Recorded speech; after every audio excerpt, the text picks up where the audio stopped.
या नींद नहीं आ रही है, उस समय वासना के विचार सबसे ज्यादा आएंगे। आप बार बार संकल्प लेते हो और बार बार संकल्प टूटता है, तो फिर उसके लिए क्या? शाखों से टूटकर बिखर जाएं वो पत्ते नहीं हैं हम, और आंधियों से कह दो औकात में रहे। आत्मबल, आत्मविश्वास, मजबूत शरीर और आपका लक्ष्य, आपकी सफलता आपको मिलेगी, आपको ब्रह्मचर्य मिलेगा, आपकी चेहरे पर तेजस्विता आएगी। मेहनत के बारे में लोगों की क्या अवधारणा है? यही कि यदि एक विद्यार्थी है और वो मेहनती है तो परीक्षा में अच्छे अंक लेकर के आएगा, कामयाब होगा पढ़ाई लिखाई में। अगर एक आदमी किसान है और मेहनत कर रहा है, यही कि वह अच्छी फसल पैदा करेगा, पैसे आएंगे, रुपए आएंगे। एक बिजनेसमैन है, बहुत मेहनती है, बोले कि वह खूब पैसा कमाएगा, इत्यादि इत्यादि। यानी हम मेहनत को बहुत छोटा करके देख रहे हैं।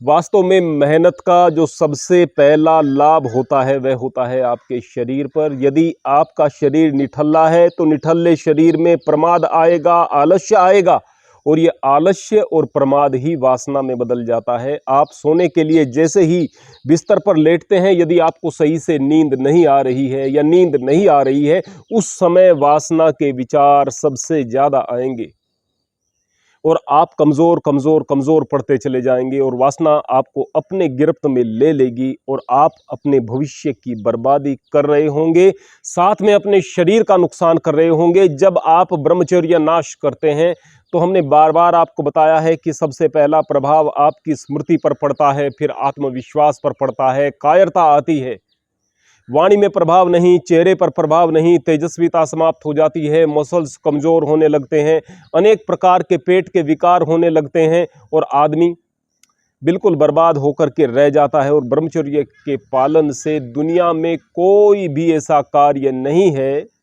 जिसमें ब्रह्मचर्य सहायक नहीं होता है। अर्थात ब्रह्मचर्य अमृत है, ब्रह्मचर्य जीवन है और ब्रह्मचर्य नाश आत्महत्या है, ब्रह्मचर्य नाश मृत्यु है।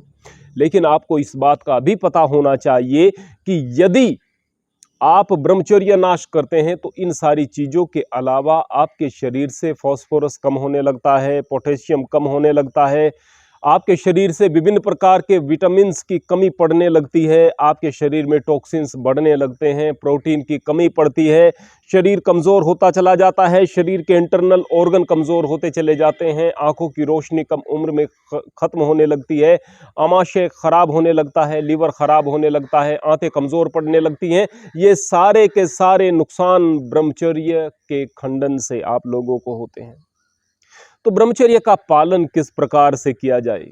क्या मात्र एक संकल्प से? निश्चय ही एक संकल्प से शुरुआत होगी, एक मजबूत संकल्प से, लेकिन वो संकल्प तो बार बार टूट जाता है। क्यों टूट जाता है? शायद इसलिए कि आपके पास लक्ष्य नहीं है। यदि लक्ष्य होता और उस लक्ष्य के लिए आप दिन रात मेहनत करते तो आपका मन इधर उधर न भटकता। शायद आप परमात्मा में विश्वास नहीं करते। यदि परमात्मा में विश्वास हो, उसके साथ प्रेम हो, तो फिर दुनिया के सारे सुख फीका लगना शुरू हो जाते हैं। शायद आप मेहनती नहीं हैं और मेहनत को जानते नहीं कि मेहनत किस कदर की जाती है। एक बार आप YouTube इत्यादि पर देखो उन लोगों को जो बहुत मोटे थे और उन्होंने अपने शरीर को बड़ा सुंदर सुडौल बनाया है। कितनी मेहनत की होगी उन्होंने उस शरीर को वह आकृति देने में। देखो उन लोगों को जो कि बहुत एक्सट्रीम लेवल पर किसी भी चीज में चले गए हैं, बहुत मेहनत करके उन्होंने आश्चर्यजनक योग्यताएं अपने अंदर विकसित कर ली हैं। कितनी मेहनत की होगी उन्होंने।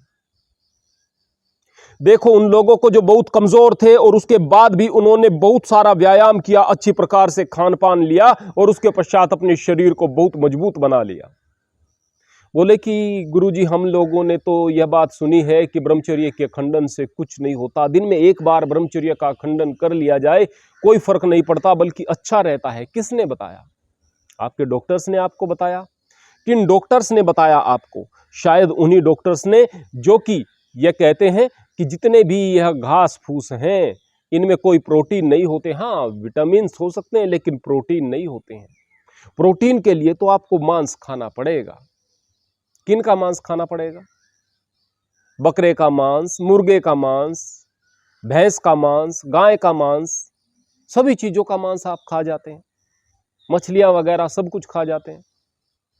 लेकिन उनमें वो प्रोटीन कहां से आया? घास फूस खा करके आया ना। बोले कि चलो उनकी बॉडी में प्रोटीन का निर्माण हुआ है, घास फूस की वजह से तो हुआ ना, क्या आपके शरीर में वैसे नहीं हो सकता? उनकी अपनी बड़ी बड़ी मसल्स कैसे बन गई? एक भैंसे की मसल्स देखी आपने? अगर एक गाय का बछड़ा है बड़ा होकर के यदि वह सांड बन जाता है, देखिए आपने किस तरह की मसल्स हो जाती हैं उसकी। एक घोड़े की मसल्स को देखा है आपने? गैंडे की मसल्स को देखा है आपने? कहां से आ जाती हैं वो मांसपेशियां? इसी घास फूस से आती हैं। जिसको आप घास फूस कह रहे हो, उनके अलावा मनुष्य तो अनाज भी खा रहा है, बहुत सारी दालें भी खा रहा है, बहुत सारे फल भी खा रहा है, बहुत सारी सब्जियां भी खा रहा है, उसके पास इतनी सारी चीजें हैं, फिर भी प्रोटीन की कमी पड़ जाती है। वास्तव में आप गुमराह हो जाते हो। कई प्रकार के तथ्य आप लोगों को गलत बता दिए जाते हैं। हम बहुत सारे ऐसे ताकतवर और मजबूत शरीर वाले लोगों को दिखा सकते हैं जिनके शरीर में बहुत सारी मांसपेशियां हैं, मजबूत शरीर है और पूरे तरीके से वो शाकाहारी हैं। इस तरह के तथ्यों में आप पड़ जाएंगे। वो लोग आपको बताएंगे जो पहले इस तरह से गुमराह कर रहे हैं, और फिर आपको बताएंगे कि भाई देखो, ये जो हस्तमैथुन इत्यादि करते हैं आप लोग, इससे कोई फर्क नहीं पड़ता, इसके लाभ ही है, और आप उन चक्करों में पड़ जाते हो। यदि इस तरह के चक्करों में पड़ोगे तो बार बार ठोकर खाओगे, ठोकर खा करके फिर तुम्हें ब्रह्मचर्य की सूझेगी, फिर तुम्हें पता चलेगा कि कितना नुकसान कर लिया है। किसने बताया? प्रकृति ने बताया। किसने बताया? आपके शरीर ने बताया। आपका शरीर जब कमजोर हो गया है, जब आपने सब कुछ खो दिया है, उसके बाद पता चला है कि ब्रह्मचर्य नाश से कितना नुकसान होता है। लेकिन उसके पश्चात फिर आपके अंदर आत्मबल शेष नहीं बचा। फिर उसके बाद आप लोग सही प्रकार से ब्रह्मचर्य का पालन नहीं कर पा रहे हैं, बार बार आपका ब्रह्मचर्य टूट जाता है, ब्रह्मचर्य नाश ने आपको अपनी गिरफ्त में ले लिया है। आप बार बार संकल्प लेते हो और बार बार संकल्प टूटता है, तो फिर उसके लिए क्या करना होगा? सबसे पहले करनी पड़ेगी बहुत ज्यादा मेहनत, इतनी मेहनत कि शरीर टूट जाए। आपके शरीर के अंदर ब्रह्मचर्य के कारण जो ऊर्जा पैदा हो रही है, जो ओजस्विता पैदा हो रही है, उस ओजस्विता को, उस ऊर्जा को, उस ताकत को मेहनत में लगा दो। वो मेहनत जो कि आपकी मांसपेशियों को संकेत भेजेगी कि इन्हें और ज्यादा मजबूत होना है, क्योंकि बहुत सारे काम को करना है। यदि आप मेहनत करोगे, बहुत सारी ताकत से काम को करोगे, तो निश्चित रूप से आपकी मांसपेशियां मजबूत होना शुरू हो जाएगी। इतना तोड़ दो शरीर को कि जैसे ही बिस्तर पर लेटो तो आनंद आ जाए, किसी चीज की आवश्यकता नहीं, बस आनंद आ गया। किस लिए? क्योंकि अब बिस्तर पर लेटे हुए हैं, अब सोने जा रहे हैं। जैसे ही आप लेटेंगे थोड़ी देर के बाद में नींद आ जाएगी, नींद गहरी होगी, नींद अच्छी होगी, और उसके पश्चात न तो बेकार के सपने आएंगे, और ना ही आपका मन विचलित होगा, और ना ही वासनाओं के लिए जगह बचेगी। ये शरीर आपका है, आप इसे निठल्ला बना करके प्रमादी बना लो, या फिर इससे मेहनत करके इसको इतना मजबूत बना लो कि फिर आपको संसार की कठिनाइयां न लगें। जब आप इस प्रकार से मेहनत करोगे तो आपके अंदर आत्मबल आएगा, और आत्मबल वह नहीं कि आप चुनौतियों से घबराएं नहीं। आत्मबल ऐसा आएगा कि आप चुनौतियों को तलाश करेंगे। आप देखेंगे कि आए मेरे सामने बड़ी से बड़ी चुनौती, और मैं इसको पूरा करके दिखाऊंगा। ये कठिनाइयां मेरे लिए कुछ नहीं, और बड़ी कठिनाइयां आए, मैं उन कठिनाइयों पर भी विजय प्राप्त कर लूंगा। सुना है समंदर को बड़ा गुमान आया है, मेरी कश्ती वहां ले चल जहां तूफान आया है। आप तूफान की आंखों में आंख डाल करके उसे परास्त करने की क्षमता जब प्राप्त कर लोगे, यकीनन आप बड़ी से बड़ी चुनौतियों को लेने के लिए सक्षम हो जाओगे। लेकिन उसके लिए बहुत सारी मेहनत की जरूरत है, मेहनत से मजबूत बनने की जरूरत है। यह मेहनत न केवल आपके शरीर को मजबूत बना रही है, यह मेहनत आपके अंदर आत्मबल को पैदा कर रही है। आत्मबल ऐसा कि मैं किसी भी प्रकार की विपत्ति से घबराने वाला नहीं हूं। शाखों से टूटकर बिखर जाएं वो पत्ते नहीं हैं हम, और आंधियों से कह दो औकात में रहे। एक ब्रह्मचारी के सामने बड़ी से बड़ी बाधाएं औकात में आ जाती हैं। लेकिन ब्रह्मचर्य का पालन आप करो तो सही, सही प्रकार से करो तो सही, और न केवल मेहनत करनी है बल्कि परमात्मा पर विश्वास करना है। उस परमात्मा पर जिसने आपके पैदा होने से पहले मां के आंचल में दूध की व्यवस्था की, वो परमात्मा जिसने आपके पैदा होने से पहले संसार में आपकी सारी की सारी जरूरतें पहले से ही रख दी गई हैं। इस प्रकार से प्रकृति का निर्माण किया है। आप सांस लेते हैं, हवा मिलती है, आप पीने के लिए पानी ले रहे हैं, आप हर प्रकार के भोजन यहां पर प्राप्त कर सकते हैं, विभिन्न प्रकार के फल यहां पर प्राप्त कर रहे हैं, विभिन्न प्रकार की सब्जियां प्राप्त कर रहे हैं। विभिन्न प्रकार के दृश्य आपके देखने के लिए हैं, विभिन्न प्रकार के मनोरंजन के साधन आपके लिए हैं, विभिन्न प्रकार की सुख सुविधाएं उस परमात्मा ने आपको दी है। आपने उसको क्या दिया है? सोचे बैठकर कि आपने उसको क्या दिया है। उस ब्रह्म का चिंतन किए बगैर भी आप ब्रह्मचारी नहीं बन सकते। वो ब्रह्म जो पूरी दुनिया का एक मालिक है, पूरी दुनिया का नहीं, इस पूरे ब्रह्मांड का एक मालिक है, जिसने हम सभी लोगों को बनाया है, जिसने गरीब को बनाया, अमीर को बनाया, हिंदू को बनाया, मुसलमान को बनाया, सिख को बनाया, ईसाई को बनाया, गोरे को बनाया, काले को बनाया, पेड़ को बनाया, पक्षी को बनाया, हर चीज को बनाया। आप किसी चीज की चिंता मत करें, आप किसी चीज के चक्कर में न पड़े। आप ध्यान रखें कि वह एक शक्ति, वह परमात्मा जो हर वक्त मुझे देख रहा है, हर वक्त उसकी कृपा मुझ पर बरस रही है, मैं उससे जुड़ूंगा। आप दिल से बैठ करके उससे जुड़ें। आपके पास पैसा नहीं, फर्क नहीं पड़ता, उसे पैसा नहीं चाहिए।